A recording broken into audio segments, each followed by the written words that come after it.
الحمدللہ آج 11 مارچ 2018 کو سنڈے کے دن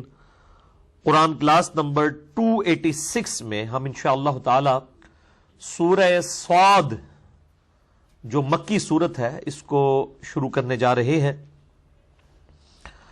چونکہ یہ مکی سورت ہے تو مکی سورت کے جو مضامین ہیں وہ آپ کو پتہ ہے کہ اسپیسیفکلی عقیدہ توحید سے ریلیٹڈ ہوتے ہیں اور ساتھ ہی ساتھ انبیاء کرام علیہ السلام کے واقعات بھی اس میں رپورٹ ہوتے ہیں جن کے ذریعے عقائد کی اصلاح ہوتی ہے۔ تو اس صورت کے اندر بھی شروع میں ہمارے محبوب صلی اللہ علیہ وآلہ وسلم کے جو مخالفین ہیں، جو آپ صلی اللہ علیہ وآلہ وسلم کی دعوت کو دبانا چاہتے تھے، ان کے اگینسٹ اللہ تعالیٰ نے اپنے محبوب صلی اللہ علیہ وآلہ وسلم کی حوصلہ افزائی کی ہے اور کافروں کو جواب دیے ہیں، اور پھر ثبوت کے طور پر اپنے ایک محبوب پیغمبر سیدنا داود علی نبینا وعلیہ الصلاۃ والسلام کا ذکر خیر کیا ہے کہ ان کو بھی بنی اسرائیل نے، جو ان کے اپنے ہی خاندان کے لوگ تھے، باوجود اس کے کہ وہ ان کے خاندان کے تھے اور ان میں پیغمبر بنا کر مبعوث کیے گئے، انہوں نے ان کے خلاف کیسے سکینڈل جو ہیں وہ گھڑے، خصوصاً ان کی شخصیت کے پوائنٹ آف ویو سے سیکس کے کانٹیکسٹ میں ان کے اوپر جھوٹے الزامات لگائے۔ اور اسی طریقے سے سیدنا سلیمان علیہ السلام کا ذکر ہوگا اور اس کے بعد حضرت ایوب علی نبینا وعلیہ الصلاۃ والسلام کا ذکر خیر ہوگا، اور اس کے بعد یہ سورت جو ہے وہ کنکلوڈ ہو جائے گی۔ یہ سورت کوئی اتنی لمبی نہیں ہے، ٹوٹل اس کی 88 آیات ہیں، اور ایوب علیہ السلام کے ذکر خیر کے بعد آخر میں قصہ آدم اور ابلیس بھی ڈیٹیل کے ساتھ یہاں پر ذکر ہوگا، اسی پہ سورت کنکلوڈ ہوگی۔ قصہ آدم اور ابلیس جو ہے وہ قرآن حکیم میں 7 دفعہ آیا ہے، اور ان میں سے بھی جہاں پر ڈیٹیل کے ساتھ ذکر ہوا ان میں سے ایک سورہ صاد ہے، اور بڑی اہم ترین آخری آیات ہیں اس کی، وہ انشاءاللہ تعالی ہم اگلی دفعہ کور کریں گے۔ آج کوشش کریں گے کہ پہلی 40 آیات اس حوالے سے کور ہو جائیں۔ قرآن پاک کھول لیجئے اپنے سورہ صاد پارہ نمبر 23 اور سٹارٹ سے۔ اعوذ باللہ من الشیطان الرجیم، بسم اللہ الرحمن الرحیم۔ صاد، یہ حروف مقطعات ہیں جو اللہ اور اس کے محبوب صلی اللہ علیہ وآلہ وسلم کے درمیان ایک آپ سمجھ لیں کمیونیکیشن کے کوڈ ورڈز ہیں جن کی تفصیلات امت کو نہیں بتائی گئی، اور نہ یہ کوئی ایسی چیز تھی کہ جس کی وجہ سے کوئی قرآن حکیم کی تعلیمات میں کوئی نقص پڑ جاتا کہ اگر ان کے مطالب نہ بتائے جاتے۔ یعنی یہ متشابہات میں سے ہیں جو سورہ آل عمران کی آیت نمبر 7 میں ہے، یہ محکمات میں سے نہیں ہے۔ والقرآن ذی الذکر، قسم ہے قرآن پاک کی جو کہ سراپا نصیحت ہے۔ قرآن حکیم اللہ تعالیٰ نے نصیحت کے لیے آسان کیا ہے، اور نصیحت ہی ایک عام آدمی کی ضرورت ہے، اور سورہ القمر میں 4 دفعہ یہ بات ریپیٹ ہوئی، وَلَقَدْ يَسَّرْنَا الْقُرْآنَ لِلذِّكْرِ فَهَلْ مِن مُدَّكِرٍ، ہم نے قرآن حکیم کو نصیحت حاصل کرنے کے لیے آسان کر دیا ہے کوئی نصیحت حاصل کرنے والا؟ ایز فار ایز تذکیر از کنسرن، نصیحت از کنسرن، قرآن حکیم دنیا کی سب سے آسان کتاب ہے۔ یہ ایک ڈاکٹر اور انجینئر کو بھی سمجھ آئے گی، ایک موچی اور ریڈی بان کو بھی سمجھ آئے گی، ایک ان پڑھ کو بھی سمجھ آئے گی، ایک انٹلیکچوئل کو بھی سمجھ آئے گی، کیونکہ ہدایت تو ہر بندے کی بنیادی ضرورت ہے۔ یہ ہو ہی نہیں سکتا کہ یہ صرف پڑھے لکھے کو سمجھ آئے۔ اور یہ عجیب و غریب قسم کی علماء کی طرف سے اس قسم کے پروپیگنڈے کیے جاتے ہیں، جی 18 علوم چاہیے قرآن حکیم کو سمجھنے کے لیے۔ قرآن پاک کو سمجھنے کے لیے 18 علوم نہیں چاہیے، یہ 18 علوم کے نام پہلے تو یہ خود گنوائیں اور پھر بتائیں کہ صحابہ کرام کو یہ 18 علوم آتے تھے۔ یعنی صحابہ کرام میں سے گنتی کے لوگ تھے جو لکھنا پڑھنا جانتے تھے، باقی تو چٹے ان پڑھ جن کو ہم پنجابی میں کہتے ہیں نا، لکھنا پڑھنا جانتے ہی نہیں تھے۔ ان کی زبان میں قرآن حکیم نازل ہوا، اس سے انہوں نے تذکیر حاصل کر لی۔ تو ایز فار ایز تذکیر از کنسرن، قرآن حکیم دنیا کی آسان ترین کتاب ہے۔ ہاں تفصیلات میں جائیں جو عام بندے کی ضرورت نہیں، صرف انٹرسٹ والے لوگوں کی ضرورت ہے، وہ تو قرآن حکیم میں 1000 کے قریب آیات جو ہیں وہ سائنٹیفک فیکٹس کے اوپر ہیں، اسٹرانومی کی فیلڈ سے ریلیٹڈ، بایولوجی کی فیلڈ سے ریلیٹڈ، باٹنی کی فیلڈ سے، ایمبریولوجی کی فیلڈ سے، یہ تمام فیلڈز، یہ تو معذرت کے ساتھ ہمارے علماء کو بھی نہیں آتی۔ تو یعنی آلموسٹ تقریباً 6,500 کے قریب آیات میں سے 1,000 آیات فزیکل فنامنا آف نیچر، قانون قدرت سے تعلق رکھنے والی ہیں، جن میں سے اکثر باتیں ہمارے علماء کو بھی نہیں آتی ہیں کہ اگر ان کی تفصیلات پوچھی جائیں، صرف اس کی آبزرویشن ہے، وہ تو سب کر رہے ہیں، تو وہ علوم تو پھر علماء کو بھی نہیں آتے۔ سائنس کا علم کتنے علماء کو آتا ہے؟ وہ تو پرانی منطق لے کے چل رہے ہیں۔ تو قرآن حکیم تذکیر کے لیے آسان ہے، یاد دہانی کے لیے، نصیحت کے لیے۔ وَلَقَدْ يَسَّرْنَا الْقُرْآنَ لِلذِّكْرِ فَهَلْ مِن مُدَّكِرٍ، ہم نے قرآن حکیم کو تذکیر کے لیے آسان کر دیا تو ہے کوئی سمجھنے والا۔ اور ایک اور آیت ہے اسی کانٹیکسٹ میں، سورہ صاد ہی میں آگے چل کے 29 نمبر آیت آئے گی، کتاب انزلناہ الیک مبارک لیدبروا آیاتہ، یہ ہم نے ایک بابرکت کتاب نازل کی ہے تاکہ لوگ اس کتاب کے اوپر تدبر اور غور و تفکر کریں اس کی آیات پر۔ وَلِيَتَذَكَّرَ أُولُو الْأَلْبَابِ، اور جن کے پاس عقل ہے وہ اس میں سے نصیحت حاصل کریں۔ یعنی پاگل جو ہے نا اس کی جواب دہی کوئی نہیں ہے، جس کو اللہ نے عقل دی ہے، یعنی جنہوں سے پنجابی کا نا جڑا بندہ روٹی منہ نہ کھاتا ہے، یعنی روٹی منہ کے راستے کھاتا ہے، اس کو اتنی عقل ہے تو وہ اس کے لیے نصیحت ہے اس کے اندر، ورنہ تو نعوذ باللہ اللہ تعالیٰ پہ ناانصافی لازم آئے گی اگر ہم کہیں کہ صرف پڑھے لکھے لوگ اس سے نصیحت حاصل کر سکتے ہیں۔ تو باقی یہ کہنا جی قرآن ڈائریکٹ پڑھنے سے انسان گمراہ ہو جاتا ہے، ڈائریکٹ کوئی بھی نہیں پڑھ رہا ہوتا، جس بیچارے کو عربی نہیں آتی وہ بھی ڈائریکٹ کدھر پڑھ رہا ہوتا ہے، وہ علماء دین کے ترجمے پڑھ رہا ہوتا ہے نا، کہتے ہیں علماء سے پوچھ کے چلیں، تو علماء سے پوچھ کے چل رہا ہوتا ہے۔ جب ایک بریلوی احمد بریلوی صاحب کا ترجمہ کھول کے پڑھ رہا ہوتا ہے، وہ کب سے خود قرآن پڑھ رہا ہوتا ہے، وہ تو احمد بریلوی صاحب سے پڑھ رہا ہوتا ہے جنہوں نے اس کی زبان میں، جس طرح کے ان پڑھ صحابہ کی زبان میں قرآن عربی میں نازل ہوا، اسی طریقے سے آج کی ان پڑھ عوام جو صرف اردو پڑھ سکتی ہے ان کی زبان کے اندر اگر احمد بریلوی صاحب نے بریلویوں کے لیے ترجمہ کر دیا، اشرف تھانوی صاحب نے دیوبندیوں کے لیے کر دیا، اور جونا گڑھی صاحب نے اہل حدیث کے لیے کر دیا، سید فرمان علی شاہ صاحب نے جو ہے وہ اہل تشیع کے لیے کر دیا، یا عام مسلمانوں کے لیے مولانا مودودی نے یا مولانا فتح محمد جلندری صاحب نے کر دیا، تو وہ تو بالکل ان کی زبان میں ان کو ترجمہ کر دیا، اب اس کو مزید ڈیٹیل میں تو جانے کی ضرورت نہیں۔ نصیحت حاصل کرنے کے لیے قرآن حکیم جو ہے وہ بہت آسان کتاب ہے، اور یہ ہے ہی اس کا جو مین ٹاپک ہے ہی نصیحت ہے۔ اِنَّا نَحْنُ نَزَّلْنَا الذِّكْرَ وَإِنَّا لَهُ لَحَافِظُونَ، سورۃ الحجر آیت نمبر 9۔ اس الذکر یعنی یاد دہانی، نصیحت والی کتاب کو ہم نے نازل کیا اور ہم ہی اس کی حفاظت کرنے والے ہیں۔ بہرحال اس کانٹیکسٹ میں میرے 2 لیکچرز بڑے اہم ہیں۔ مسئلہ نمبر 1 ہے امام الانبیاء کی دعوت قرآن صلی اللہ علیہ وآلہ وسلم، اسی پہ میرا ریسرچ پیپر نمبر 4 بھی ہے، امام الانبیاء کی دعوت قرآن، آپ اہل سنت پاک.com سے ڈاؤن لوڈ کر سکتے ہیں۔ اور دوسرا میرا لیکچر مسئلہ نمبر 170 170 نمبر مسئلہ ہے، قرآن حکیم کے ترجموں کے اعتبار سے جو علماء دھوکہ دیتے ہیں کہ جی لوگوں نے ترجمے چینج کر دیے، میں نے فزیکلی HD کیمرے میں دکھایا کہ ترجموں میں کوئی فرق نہیں ہے، البتہ جب ایک زبان کو دوسری زبان میں ٹرانسلیٹ کیا جاتا ہے تو الفاظ کے چناؤ میں فرق آ جاتا ہے، اور وہ آبویس ہے۔ آپ 10 MA پاس انگلش بٹھا لیں جن کو اردو بھی آتی ہو، اور ایک انگلش میں مضمون دیں ان کو کہ اس کا اردو میں ترجمہ کر دیں، تو کیا 100% وہ 10 کے 10 لوگ ایک جیسے الفاظ کے چناؤ کے ساتھ ترجمہ کریں گے؟ نہیں، لیکن مفہوم ایک ہی ہوگا۔ یہ نہیں ہوگا کہ بسم اللہ الرحمن الرحیم کا ترجمہ ایک جو ہے وہ کر رہا ہو اللہ کے نام سے شروع اور دوسرا کر رہا ہو شیطان کے نام سے شروع، یہ تو نہیں کر رہا ہوگا۔ ہاں یہ ہو سکتا ہے کوئی ترجمہ کر دے اللہ کے نام سے شروع، کوئی کہہ دے شروع کرتا ہوں اللہ کے نام سے، کوئی کہہ دے شروع اللہ کے نام سے، سب نے اللہ کے نام سے شروع کیا۔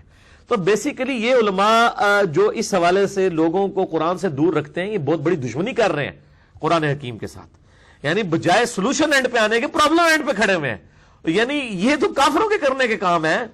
یعنی آج اگر ہمیں کوئی یہودی عیسائی آ کے یہ بات کرے کہ قرآن ڈائریکٹ نہ پڑھنا گمراہ ہو جاؤ گے، ہم کہیں گے تو واقعی یہودی اور کافر ہے، اس لیے اس قسم کی باتیں کر رہا ہے۔ لیکن یہ جو یہودی نما مسلمانوں کے لوادے اوڑے ہوئے لوگ جو ممبروں پہ چڑھ کے لوگوں کو کہہ رہے ہیں قرآن ڈائریکٹ نہ پڑھنا گمراہ ہو جاؤ گے،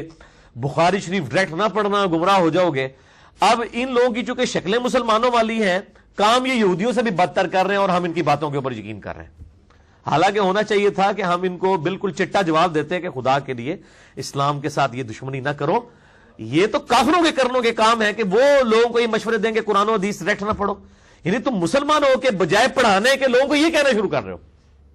اور پھر کہتے ہیں نہیں ہم تو کہتے ہیں تفسیر کے ساتھ پڑھو۔ پڑھاؤ نا یار، اپنے علماء کی کتابیں بغلوں میں دبا دی ہوئی ہیں، تبلیغی جماعت والوں کو فضائل اعمال پکڑا دی ہے، اور دعوت اسلامی والے جو ہیں ان کو فضائل سنت پکڑا دی ہے۔ اپنے اپنے فرقوں کی کتابیں لوگوں نے پکڑائی ہوئی ہیں، اللہ کی کتاب کو پکڑانے کے لیے تیار نہیں ہے، اور جو اللہ کی کتاب کی بات کرے تو وہ اس کے پر بھی فتوے لگانے شروع کر دیتے ہیں، اور کبھی کہتے ہیں یہ خارجیوں کا طریقہ ہے جی، وہ قرآن پاک پڑھتے تھے اور وہ قرآن پڑھ پڑھ کے جو ہے وہ مسلمانوں پہ کفر و شرک کے فتوے لگاتے تھے۔ تو ان کے اس دھوکے کو بھی میں نے دور کرنے کے لیے مسئلہ نمبر 154 ریکارڈڈ ہے میرا، کہ وہ صحابہ کرام علیہم رضوان کو کافر کہتے تھے قرآن حکیم کی آیات ان پر فٹ کر کے، اور ہم قرآن حکیم پڑھ کے صحابہ کرام اور اہل بیت کے جو دشمن ہیں، جو مذہبی لبادے میں مسلمانوں کے اندر گھسے ہوئے ہیں اور اپنے آپ کو علماء کلیم کر رہے ہیں، لوگوں کو قرآن و حدیث سے روک رہے ہیں، ہم تو ان کو سامنے لے کے آ رہے ہیں کہ بھئی یہ اسلام کے ساتھ دشمنی کر رہے ہیں، صحابہ کرام اور اہل بیت کی تعلیمات پر عمل کرو۔ مسئلہ نمبر 154، قرآن حکیم کی آیات جو ہے وہ کافروں کے بارے میں نازل ہوئی، نہیں جی یہ تو مسلمانوں کے بارے میں نازل ہوئی، یہ کافروں والی آیات مسلمانوں پہ نہیں لگا سکتے، اس قسم کے جتنے دھوکے ہیں میں نے اس حوالے سے اس میں ایڈریس کیے ہیں۔ اور ظاہر ہے جب بھی قرآن کا ذکر آئے گا تو یعنی یہ ہمارے ایمان کا تقاضا ہے کہ ہم کھول کے بالکل لوگوں کے سامنے یہ بات سامنے رکھ دیں کہ سب سے بڑی دشمنی امت محمدیہ صلی اللہ علیہ وآلہ وسلم کے ساتھ جو کی گئی ہے وہ اس قرآن سے دوری ہے۔ یہ ابھی تو لوگوں کو نہیں بات سمجھ آ رہی،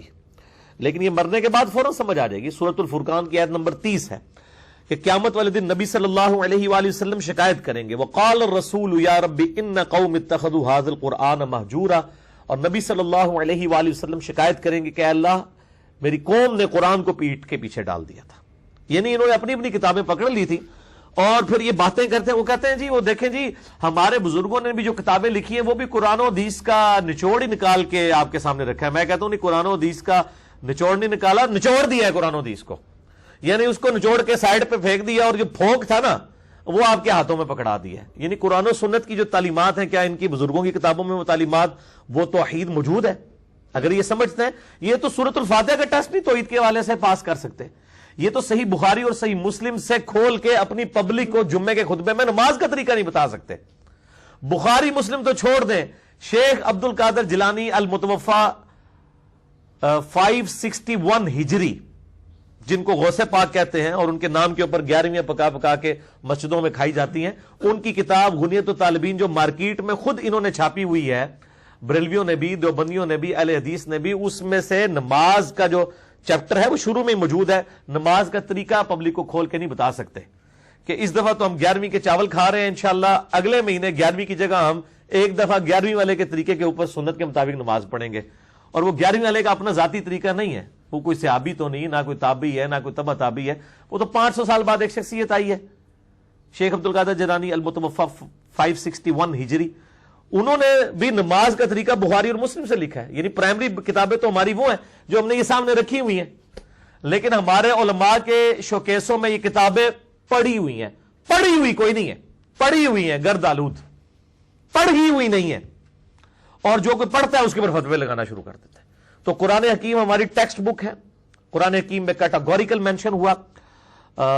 سورہ الانعام کے اندر۔ یہ مجھے ریسرچ پیپر نمبر 4 ذرا پکڑائیے گا عثمان بھائی، اسی کے اوپر میں نے مسئلہ نمبر 1 ریکارڈ کرایا، اور ریسرچ پیپر نمبر 4 میں نے صرف 4 پیجز کے اندر